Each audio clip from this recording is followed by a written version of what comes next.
હું વિકન પાટીલ શક્તિવર્ધક હાઇબ્રિડ સીડ્સમાંથી આજે આપણે ખોડા ગામના શ્રી સદાભાઈ જીવાભાઈ પટેલની આ શક્તિવર્ધકનો રાયડો SMH 108 જોવા આવ્યા છે. તો આપણે જાણીએ કે આ વેરાયટી કેવી છે. તો સદાભાઈ, તમને કેવી લાગી આ વેરાયટી? આ વેરાયટી સારી છે.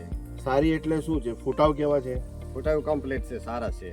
તમે વર્ષોથી બીજી વેરાયટી વાવો છો, એના કરતાં આમાં શું ફેર દેખાય? આના કરતા ફળીઓ કમ્પ્લીટ છે, દાણા મોટા છે, બહુ સરસ છે. દાણા મોટા છે, ફળીઓ વધારે છે. પછી એક ડાળી ઉપર ફળીની સંખ્યા અને ફળીના જે જાડા દાણાવાળી ફળી છે દેખાય છે તમને, અને એક ફળીમાં ઓછામાં ઓછું 18 થી 20 દાણા છે. ઓછામાં ઓછું છે, એમ તો 22 થી 24 દાણા સુધી આવે છે. તો તમે આ જોઈ શકો. તો સદાભાઈ, તમને કેવી લાગી? તમે શું કહેવા માંગો છો ખેડૂત મિત્રોને? ખેડૂત મિત્રોને કહું છું કે આ જ બિયારણ લેજો, પેલો બિયારણ કરતા આ સારો છે. ઓકે, ધન્યવાદ.